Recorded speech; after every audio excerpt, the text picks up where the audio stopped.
Hello, everyone. My name is Hannah Ward, and we are here with TLN Media at NRB. Ladies and gentlemen, I am here with Andre Butler. Andre, how are you doing today? I'm doing great. Doing Doing great. great. We're Yes. super excited to have you here and to hear about all of the amazing things you are doing with your church and in your community and your heart for God's people. Could you start off by sharing a little bit about what you do? I'm the pastor of FX Church in the downtown Detroit area. Nice. We've been serving that community for a couple of years now. Mm. Also, I'm the president of Andre Butler Ministries, and we Yes. have a goal of reaching 1 million people online. Wow. And I'm also president of Faith Xperience Films. And so we've launched our first movie, Match Made, and a streaming network. And so we're very passionate about using entertainment Hmm. to help people to experience the future that God has for them. Yeah.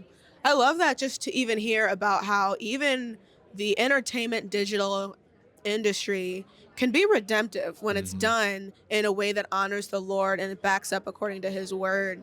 I think that's a great form of discipleship and evangelism, so to Yes. speak, and how we're reaching souls through the media and Mhm. through all forms of internet evangelism. And so, can you talk a little bit about Andre Butler Ministries? Really, what's your heart? What do you do? What are the types of people that you speak to? So I really believe that we are in the beginning of a viral revival. Amen. I think that people are online Hmm. and there's so many being saved through content on YouTube Yeah. or Instagram Yeah. or TikTok or you name it. Hmm. And so hardly a day goes by that I don't receive some type of feedback from someone whose life was changed Yeah. just through the content we put out. Hmm. And that's what we want to do. We Wow. recognize that television is still a great tool Hmm. and people are still being reached in that way, but most people are on their phones. Yeah. So we're trying to use everything we can to impact people's lives in that way. Yeah. I think even as generations are emerging, I mean, now we have generations even after me coming up who are being born into this. It's not Mhm. something that they're introduced with over Mhm. time, but it's something so normal now Mhm. that even how we relate to one another is through a device. Even Yeah. how we gather information, even spiritual, Mhm. discipleship Mhm. takes place through a phone, through a Right. computer, through a Right. laptop. What are some things even in that space that you're operating in that we should be mindful of? Well, I think it's just like anything else. There's good and evil, right? Amen. Yeah, that's true. Um, Technology is neutral, Hmm. but it can be used for both. I think it's one of the things that I do as a pastor is I teach my church, and particularly the men, about uh, the dangers of what they're looking at, right? Oof. So you have to learn to bounce your eyes. Yeah. And that means sometimes you got to keep scrolling. That means sometimes you have to don't click. That's so true. That kind of stuff, which I know we've all talked about, we're aware of. Yeah. But that is something that's is a challenge. Hmm. But I still think just because people use it for evil doesn't mean we shouldn't use it for good. I think God created all this technology for the Yeah. purpose of reaching people far from God. And so we're going to use it for its purpose. And in the meantime, help people to not be swallowed up by Wow. the temptation that comes with it. Wow, I even love that. There are examples in the scriptures of how, I mean, fame has always existed. You Mhm. have Nebuchadnezzar, Right. right? Who took the fame and the recognition and pointed it back to himself. Right. And so that's even what we see, even Christians, we have to be Mhm. mindful that in Mhm. the platforms that we're engaging in the Mhm. areas where there's influence, that we are constantly pointing the glory back to the Lord, Right. right? Like my Father is glorified in this, that you bear much fruit. Like Right. to glorify the Lord means that everything points back to him. Yeah. But then you have John the Baptist, who his life, his purpose, even as his fame and his recognition Mhm. was growing, he's constantly saying there's someone greater. I'm not Right. even worthy to take off Right. his sandals. Super powerful even to hear how you're engaging in that space. Yeah. And you're 100% right. Mm.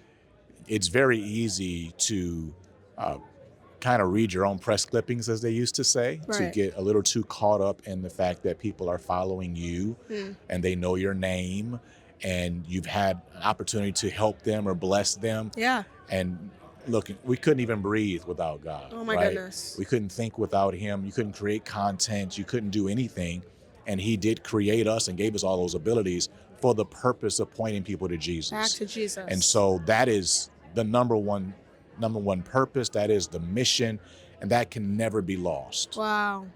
Powerful. I want to talk just for a couple minutes about your ministry in Detroit Mhm. and your heart for the people, the communities around you. Mhm. Share a little bit about the context of what you and your church and your community at Faith X, what is it that you guys are going out into? One of the conversations I had just this week Hmm. was two women came up to me after service, and they said, one of them said, I live in walking distance of this church. And the other one was pretty close as well. Yeah. And that is something that I just love to hear, because we're actually in a very burned out area. Wow. We're in a tough spot in Detroit, and we've dealt with some vandalism and the like. Yeah. But we're there to reach that community as well as the city as a whole. And so we do things like, of course, outreach to people in need. We do something we call First Saturday Serves and Serve Days, and we're Yeah. about to have a Good Deeds Day. And we do all of that so that we can touch those people.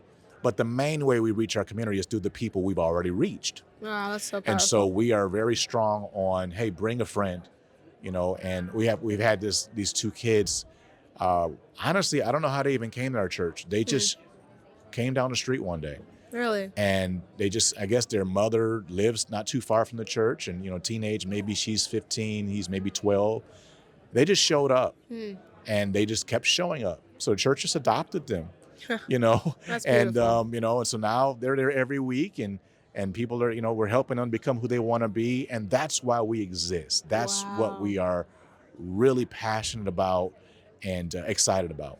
Wow. I think that is just so powerful and inspirational just to hear a reminder for us as the church that it's not just a building. Right. It's not just a occasion that happens once a week, twice a week during Wednesday nights or Sunday mornings, but that it is something that we are, that we are the church, and to not contain it within the four walls, but to go out Yeah. and to make disciples, to go out and to share the love of God and to be amongst the people. Yeah. And I always like to call it like cultural exegesis, so to speak, where we're like in and among what it is that we're called to help redeem by the power of the Spirit. What would you say to encourage a viewer, especially the next generation of this church, even with what you are doing and getting the gospel out, not just in a digital space, because we Right. instantly always think that first. Right. I got to start a podcast. Right. I got to, start a sermon Right. series or all of these things. But also just among you, whether it's at their schools, at college campuses, or even at their jobs, in their local communities. What is something you would say to encourage a young person in the church? The church is the only organization that exists not for the purpose of its members. It exists so its members can reach other people. And so I think the number one thing is to keep in mind your mission. And the mission is not some of the things we use to help with the mission. That's Okay. The mission isn't just to have a podcast with so many people watching it, or how many people are in the building, or even signs and wonders. Thank God for those. Wow. But the mission is getting people into God's family. Yes. And I came up under a ministry that was, my ministry school I went to was led by Kenneth Hagin. Oh, wow. And he said Powerful. something once. He said, one salvation is a greater miracle than 10,000 healings. Wow. And it is. That's the big miracle. That's true. So the number one thing to focus on is winning people in your personal life, through your church, and through everything else that you do. Because when it's all said and done, what matters is getting people into heaven. So powerful, Andre. Thank you so much. Where could they find some of what you are doing to stay connected with you? Well, of course, I'm on Instagram and Facebook and TikTok as Andre Butler, or I am Andre Butler. My YouTube channel is Pastor Andre Butler. And our church is of course, Faith Xperience Church. So we're at myfaithx.com. Nice. Andre, thank you so much. It was an honor. Thank you.